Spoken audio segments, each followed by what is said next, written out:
Student, আজকে আমি তোমাদের সঙ্গে আলোচনা করতে চলেছি এবিটিএ মাধ্যমিক টেস্ট পেপার 2024-25-এর 917 নম্বর পৃষ্ঠার জিওগ্রাফি এমসিকিউ। চলো দেখে নেওয়া যাক প্রথম প্রশ্ন কি আছে। যে প্রক্রিয়ায় ভূমিভাগের উচ্চতার হ্রাস ঘটে তা হলো অবরোহণ প্রক্রিয়া।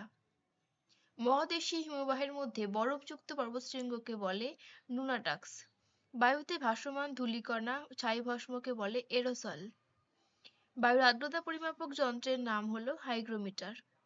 বায়ুমণ্ডলে যে স্তর দিয়ে জেট বিমান যাতায়াত করে তা হলো স্ট্র্যাটোস্ফিয়ার। সর্বাধিক শক্তিশালী জোয়ার সংঘটিত হয় পূর্ণিমাতে। জীব বিশ্লেষ্য বজ্রগুলিকে ব্যাকটেরিয়ার দ্বারা বিশ্লেষণ করার পদ্ধতিকে বলা হয়ে থাকে কম্পোস্টিং। ভারত ও পাকিস্তানের সীমানা নির্দেশ করে যে সীমারেখা লাইন র্যাডক্লিফ লাইন। ভারতের বৃহত্তম বহুমুখী নদী পরিকল্পনা হলো দামোদর নদী পরিকল্পনা, যেটি টেনেসি নদী পরিকল্পনা অনুসরণে করা হয়েছে। উত্তর পশ্চিম ভারতে গ্রীষ্মকালে ধুলোর ঝড়কে বলা হয়ে থাকে আধি। ভারত কফি উৎপাদনে ভারতের প্রথম রাজ্য হলো কর্ণাটক। ভারতের বৃহত্তম মোটরগাড়ি নির্মাণ কেন্দ্রটি হলো গুরগাঁওতে। একটি বিশুদ্ধ কাঁচামালের উদাহরণ হলো তুলো। ভারতে জমি জরিপ বিভাগের সদর দপ্তর অবস্থিত দেরাদুনে।